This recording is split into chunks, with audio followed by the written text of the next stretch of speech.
Hello hello!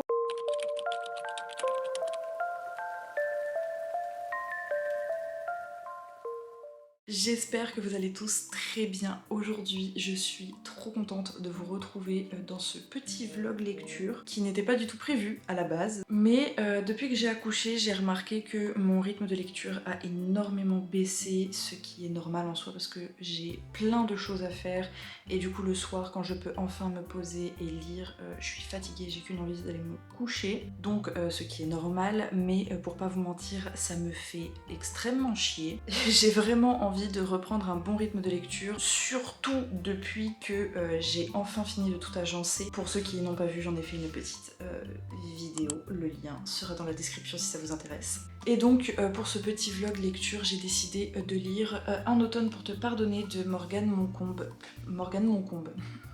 Morgane Moncomble, publié aux éditions Hugo Roman. Donc c'est le premier tome de la saga Season, il y a 4 tomes en tout, voilà on les voit pas, ils sont juste ici. Et c'est des livres que j'ai achetés, je crois, chacun à sa sortie. Mais à chaque fois, j'attendais la bonne saison pour pouvoir le lire et l'année dernière, je l'ai pas fait, donc ça fait un petit moment qu'ils dorment dans ma palle et j'ai vraiment trop envie de les lire. Et je m'étais dit que quand je les lirais, je vous ferai des vidéos, je pense du coup une par saison où je lis le livre. Un peu à l'aveugle parce que vu que ça fait un petit moment qu'ils dorment dans ma palle, je ne me souviens plus du tout de quoi ça parle. Vaguement, mais je pourrais franchement rien vous en dire parce que genre vraiment dans ma tête c'est flou de fou. Parce que je n'ai pas relu la 4e de couverture et je ne me suis pas re-renseignée sur les réseaux sociaux. Je veux vraiment me... Vu que je m'en rappelle pas, je me suis dit tant mieux, on va y aller à l'aveugle, on va se lancer dedans, on verra ce que ça donne. Et j'ai un peu commencé à le lire hier et ce matin. Quand je dis un peu, c'est vraiment un peu, j'ai vraiment lu le prologue et le premier chapitre. Je me suis arrêtée à la page 35. Mais bref, du coup, de ce que je sais du prologue et du premier chapitre, on suit Camélia O'Brien, qui est... O'Brien, je sais pas comment vous le prononcez. Bref, on suit Camélia, qui veut devenir avocate. Elle se passionne pour les enquêtes non résolues, tout ça. Elle est un peu beaucoup harcelée dans son école. Je sais plus si c'est lycée, fac. Bref, je sais plus si c'est lycée et fac. Je vous dis, c'est flou, hein, même si j'ai lu déjà. Et il y a aussi ce problème-là de pourquoi j'arrive pas à lire, c'est que j'ai une mémoire de merde en ce moment. C'est catastrophique. Mais bref, elle veut devenir avocate. Elle se passionne pour les enquêtes non résolues. Et soudainement, son bourreau, donc celui qui la harcèle avec toute sa petite clique là, il va mourir. Et du coup, elle est un peu contente quand même parce que vu que c'est son harceleur, voilà, elle va pas non plus aller pleurer sur sa tombe. Mais elle est notée sur le testament de son bourreau qui s'appelle Rory du coup. Donc ça la rend extrêmement curieuse, elle qui adore les enquêtes non résolues et qui veut devenir avocate. Bref, c'est tout bénef. Du coup, elle va quand même se rendre à l'enterrement et essayer de comprendre pourquoi elle est sur ce testament. Une histoire avec Lou McAllister, si je dis pas de bêtises, qui est à la base le meilleur ami de Rory, et il y aurait des soupçons comme quoi ce serait lui qui aurait assassiné son meilleur ami Rory. Pourquoi je ne sais pas, mais bref. Et vu que je ne veux pas regarder la 4e de couverture, je ne peux pas vous en dire plus pour l'instant. Et pour l'instant, j'aime bien ma lecture, mais c'est pareil, je peux pas donner mon avis sur littéralement un prologue et un chapitre. Il va falloir que j'avance un peu plus pour vous en parler. Je ne sais pas combien de temps va durer ce vlog, parce que je ne sais pas en combien de temps je vais pouvoir le lire, sachant qu'il y a 425 pages à peu près. Donc on verra bien. Et à la base, j'ai commencé à le lire dans l'optique de juste le lire toute seule de mon côté. Et je me suis rappelé que dans un coin de ma tête, j'avais mis cette idée de vous faire des vlogs pour les 4 tomes sur chaque saison. Et du coup, me voilà. Bref, voilà, je voulais un petit peu vous introduire ce vlog. Ça fait 20 minutes que je parle pour introduire ce vlog, donc j'espère que c'est déjà pas trop long. Là, je pense pas lire maintenant parce que j'aimerais tourner une vidéo qui, normalement pour vous, est il est déjà sorti quand vous regardez ce vlog. Et après avoir tourné, je sais pas quelle heure il sera, mais j'aimerais bien aller courir parce qu'il est déjà 16h30. Ce serait bien que je reprenne le sport parce que ça fait une semaine que je me dis il faut que je reprenne, il faut que j'aille courir. J'ai trop envie d'aller courir alors qu'à la base je déteste ça. Mais là je sais pas, depuis que j'ai accouché, que genre je sais qu'il faut que je reprenne le sport parce que mon corps, je ne le supporte plus, donc il faut que je fasse quelque chose. Bref, j'ai trop envie d'aller courir, me demandez pas pourquoi. Mais bref, tout ça pour dire que là il est 16h30, que j'aimerais tourner une vidéo, aller courir, et peut-être qu'après je pourrai lire, sachant qu'il faut que je couche la petite, etc. Donc je sais pas à quelle heure ce sera, et si ça se trouve je ne relirai pas aujourd'hui, peut-être qu'on se retrouve que demain. On verra bien, bref, j'ai assez parlé.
Hey, je viens vous faire un petit update sur ma lecture parce que du coup je suis à un petit peu plus de la moitié maintenant. Alors je me suis dit déjà qu'il était temps de vous faire un petit update parce que j'ai commencé ce vlog le 26 septembre et nous sommes le 29, donc 3 jours plus tard.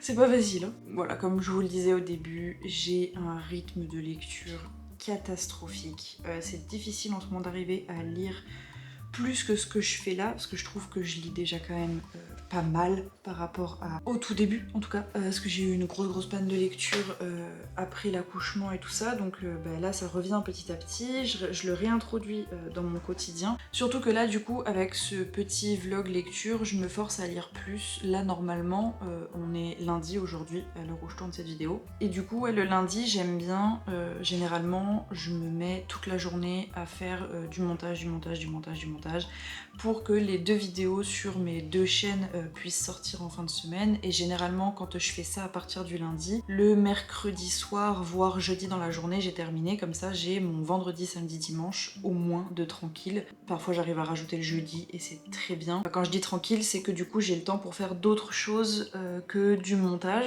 parce que le montage me prend encore énormément de temps. Mais du coup cette semaine, vu que je suis en train de vous faire ce vlog lecture, j'ai pas envie qu'il dure une éternité non plus, que ce soit pour moi comme pour vous. Et puis je suis à fond dans ma lecture en vrai, je vais y venir. Donc du coup je me suis dit que cette semaine j'allais me laisser le temps de lire et de finir ce livre avant de commencer quoi que ce soit, sauf si vraiment j'arrive mercredi et que j'ai toujours pas fini le livre, là je me dirais bon, il va peut-être falloir faire quelque chose. Aujourd'hui j'ai lu quand même pas mal, voilà, et du coup demain j'espère lire encore un peu.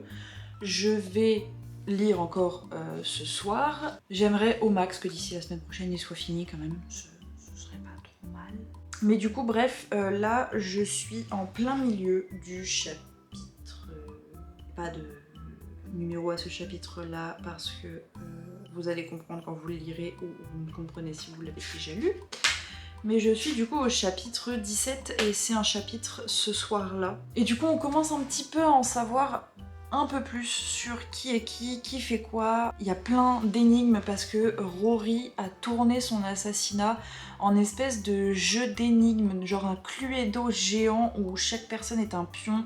Ils ont tous reçu une lettre avec une énigme, et du coup Camélia, l'avocate de Lou McAllister, du coup qui est celui qui est le principal suspect et qui est aussi son bourreau de lycée si je puis dire, moins que Rory mais quand même. Elle du coup elle essaye de rassembler un peu toutes les pièces du puzzle, c'est un délire. Je sais pas si c'est moi qui suis limitée, mais je trouve que Morgane Moncomble a un cerveau pour avoir pensé à tout ça. Après bon, il y a des trucs, c'est un peu facile, on va pas se mentir. C'est franchement sympa, pour l'instant je me prends grave au jeu des énigmes et tout, je suis là en mode ouais mais qui ça peut être, je me fais mes petites théories et tout machin. Sur ce petit groupe qui peut être l'assassin. Ils ont tous un motif pour être le principal suspect. Et ça part un petit peu en là où j'en suis actuellement. Je vais pas vous mentir que la protagoniste, je l'aime bien. Elle a un passé quand même vachement dur, donc il y a des choses que je peux comprendre. Mais il y en a d'autres où franchement elle me fait à tout vouloir toujours contrôler. Mais quelque part c'est quelque chose que je peux comprendre suite à ce qu'elle a vécu. Et par contre Rory, je le déteste. Alors pour l'instant je suis à la moitié, donc j'ai pas tout sur tous les personnages. Mais pour l'instant Rory c'est un personnage, je suis contente qu'il ait été assassiné au début et que le livre soit sur sa mort. Parce que c'est un monstre, c'est une personne horrible. Franchement c'est le mec pourri gâté, gosse de riche, qui a toujours tout pour lui, qui est aimé de tout le monde, machin, donc je sais pas encore ce qui fait qu'il a cette mentalité-là, mais je suppose qu'il s'est passé quelque chose dans son passé qui a fait que ça a tout chamboulé et que c'est devenu ce genre de personne horrible, parce que franchement le gars il a tout pour lui à la base, et je pense aussi que c'est d'un côté parce que ce gars-là a tout pour lui qu'il a peut-être un peu besoin de challenge et de rabaisser tout le temps les autres, il veut toujours être celui qui est au-dessus, genre le leader de tout. Enfin voilà, mais pour l'instant je comprends pourquoi Rory a été assassiné, parce que si ça avait été moi, je l'aurais fait. Pas dans la vraie vie, mais si j'avais été dans ce livre, c'est moi l'assassin. Donc pour l'instant, voilà, à 50% du livre, pour l'instant, je dirais que c'est un petit 3 étoiles. Petit 3 étoiles, parce que je me prends au jeu, j'aime bien l'histoire, ça se lit facilement, franchement c'est addictif en vrai. J'ai envie de connaître la suite. Les personnages sont un peu attachants, mais je sais que si ça continue sur cette lancée tout le reste du livre, sans vous mentir, je pense que je vais le lire. Je vais peut-être y mettre un 3-4 étoiles parce que c'est franchement cool. J'aime bien l'enquête, j'aime bien la romance, j'adore les enemies to lovers en général. La plume est pas ultra sophistiquée, mais ça se lit franchement simplement. Je me répète, mais c'est addictif. Mais il me manque quelque chose pour que... voilà, je pense que je vais le finir, mettre un 3-4 étoiles et l'oublier. Peut-être pas l'oublier, mais il fera pas partie de mes coups de cœur et de mes favoris, en tout cas, je pense, on verra d'ici là. Bref, là je vais retourner à ma lecture, j'ai 2-3 choses encore à faire ce soir. C'est mon chéri qui s'occupe de la petite ce soir, donc c'est cool. Normalement c'est moi qui fais les temps calmes. Aujourd'hui ça a été très compliqué parce qu'elle est en pleine crise de poussée dentaire, donc elle a hurlé toute la journée. Là je l'entends, mon chéri est en train de faire le temps calme et elle hurle encore. Elle a super mal aux dents, je lui ai donné Doliprane, j'ai essayé du gel pour les dents, là on lui a donné du Camellia. Elle est exécrable aujourd'hui. Enfin voilà, il y a des moments où c'est dur. Mais bref, tout ça pour dire que c'est mon chéri qui fait le temps calme ce soir et qui va peut-être faire la nuit parce que là je suis en saturation. Donc merci infiniment mon chéri, si tu passes par là, tu es le meilleur. Enfin bon, bref, je pense que je vais continuer ma lecture et on se retrouve plus tard pour faire une petite update. Soit quand j'arrive vers la fin ou s'il se passe quelque chose de fou et que j'ai besoin de vous en parler, je suis désolée, je baille en même temps, aucun respect. Donc oui, soit si vers la fin il reste quelque chose de... Enfin si reste... Oh là là, je sais plus ce que je dis, s'il se passe quelque chose, je vous en parlerai. Et sinon, on se retrouve à la fin du livre. Voilà.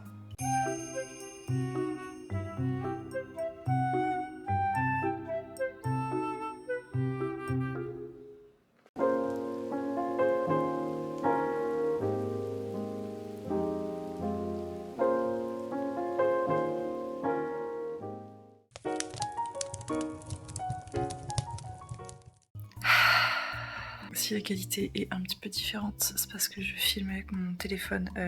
Là, je vais pas aller chercher ma caméra pour vous dire ça. Juste un petit passage comme ça. Vous voyez, hier, je vous disais que j'avais passé une journée de merde parce que ma fille était en train de faire une crise de poussée dentaire. Et ben là, ce matin, ça va. J'étais en mode cool, ma fille est de bonne humeur, elle s'est bien réveillée, elle joue, elle rigole, elle a bien pris son bibi, elle s'est bien endormie. Là, elle dort et elle dort bien. Donc je suis en mode cool, ça va être une bonne journée, pas comme celle d'hier, rien ne va pouvoir la gâcher. Ce que vous voyez là, je suis en train de déjeuner du coup, et j'ai renversé mon café sur le livre.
Hey, ça y est, j'ai terminé de lire Un automne pour te pardonner. J'ai complètement oublié de vous donner mon avis et de vous faire une outro.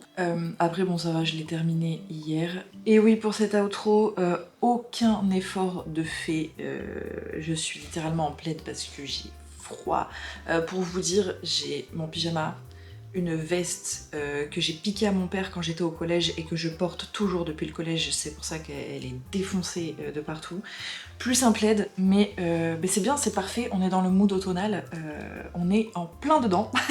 Mais du coup, qu'est-ce que j'ai pensé de cette lecture? Alors, quand je l'ai fini, sous le coup de je venais tout juste de le terminer, encore tout chaud, tout machin, et je lui ai mis 5 étoiles. C'est pas un coup de cœur non plus, parce que selon moi, dans mon barème des étoiles, parce que c'est vrai que depuis le début de cette chaîne, à chaque fois je vous dis j'ai mis 2 étoiles, j'ai mis une machin, j'ai mis... Mais je vous ai jamais fait genre dans ma tête ce que ça voulait dire mes étoiles, parce que je sais que ça dépend de chaque personne. Pour moi, une étoile, c'est... Genre 0 étoile, c'est que je l'ai DNF, genre vraiment j'ai lu 10 pages et basta. Une étoile, c'est vraiment pour au moins dire, voilà, cette personne a eu l'audace d'écrire un livre. Elle a eu ce culot-là, elle a été jusqu'au bout, donc par respect, je mets quand même une étoile, mais c'est que vraiment pour moi c'était... Voilà. 2 étoiles, c'est que ça commence à être un peu mieux, mais... Voilà, on souffle. C'est que vraiment je suis allée jusqu'au bout en me forçant. 3 étoiles, c'est vraiment middle pour moi. C'est genre, bon je l'ai lu jusqu'au bout, c'était sympa, mais sans plus. 4 étoiles, c'est que là vraiment ça commence à devenir intéressant. Il y a ce petit truc qui fait, on n'est pas loin, on n'est pas loin. 5 étoiles, c'est que vraiment le livre était trop bien, mais qu'il manque un truc pour le coup de cœur. Vous voyez ce que je veux dire? Genre juste un truc. Quand c'est 4 étoiles, c'est que vraiment genre on se rapproche, mais il manque encore pas mal de choses pour se rapprocher du coup de cœur. 5 étoiles, c'est vraiment genre il manque un petit truc, genre c'est infime, vous voyez? Et après il y a le coup de cœur, c'est genre... Et ces derniers temps, il n'y en a pas eu énormément des coups de cœur, je suis un peu deg, j'attends avec impatience ce livre où j'aurai le coup de cœur. Mais pour l'instant, ça ne vient pas. Pour celui-ci, du coup, on n'est pas encore sur un coup de cœur. Je lui ai mis 5 étoiles après coup, encore à chaud, tout ça, parce que voilà. Mais je pense lui mettre quand même plus 4 étoiles. parce que 5 étoiles, comme je vous disais, c'est que vraiment genre il manque un truc infime pour un coup de cœur. Là, il manque encore pas mal de choses. Je me suis pris au jeu, aux énigmes, à l'enquête, c'était vachement chouette. J'ai bien aimé les personnages, je les ai pas adorés non plus, j'ai bien aimé. La dynamique dans la romance était sympa, tous les sujets qu'on peut aborder, le harcèlement, les abus psychologiques, physiques, les troubles mentaux. Ça, pour ceux qui l'ont lu, gros trouble. Ce mec a des soucis. J'ai détesté le personnage de Rory, donc celui qui se fait assassiner dès le début. Parce que du coup, on nous en parle tout le long du livre des yeux de Camélia et de Lou ou des autres personnages.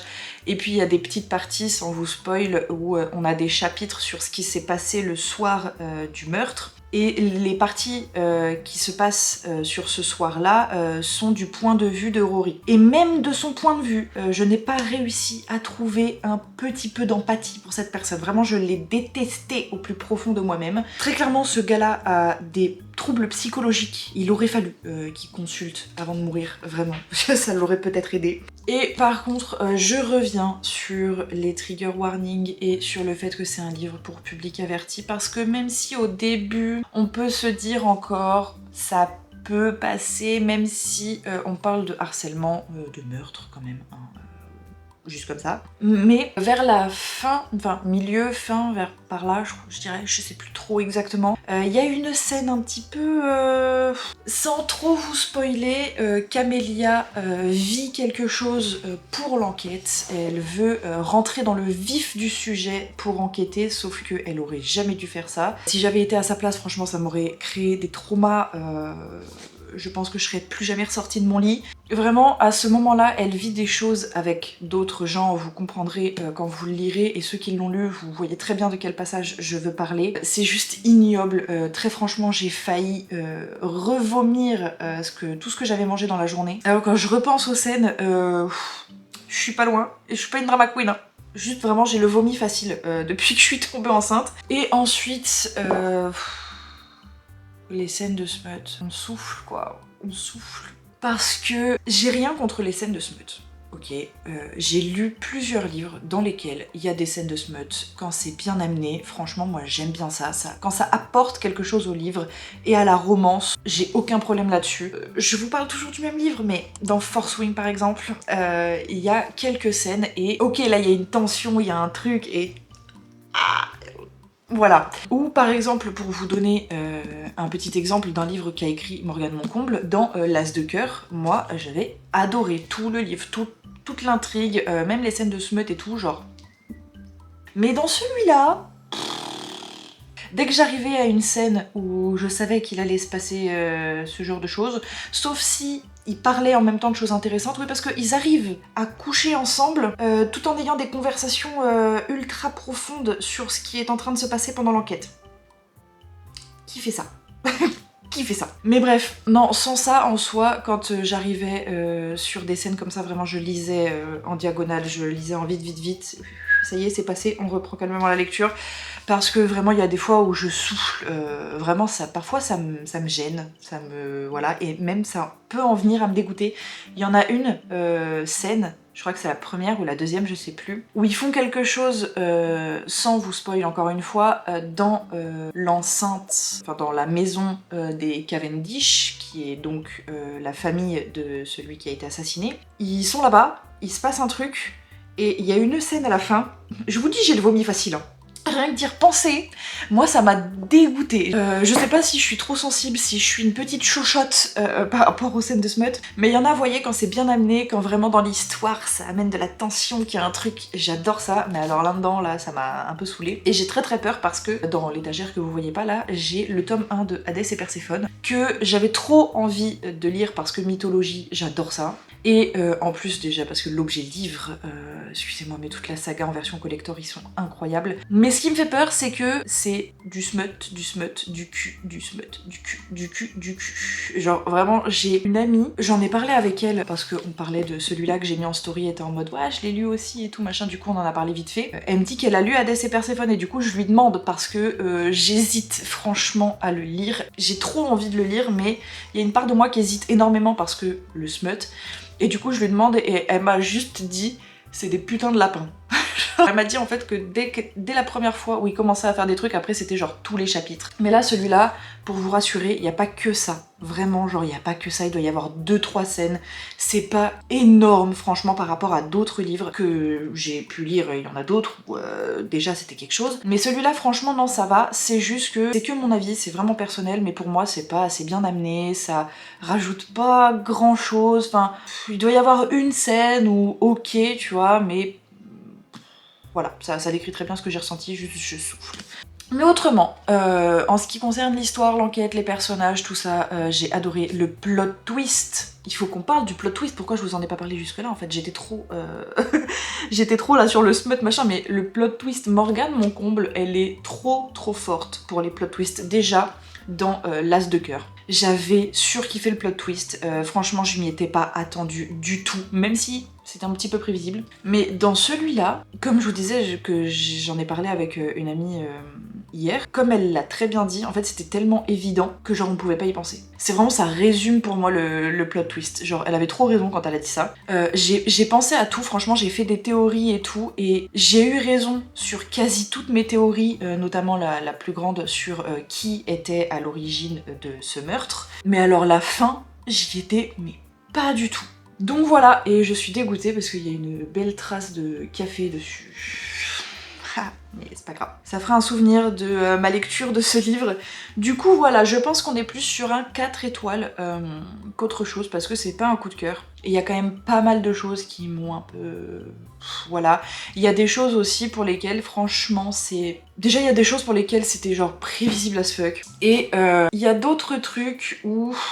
C'est un peu tiré par les cheveux, je sais pas si c'est la bonne expression, mais je vais essayer de pas trop vous spoil, mais en gros, enfin, comment vous expliquer?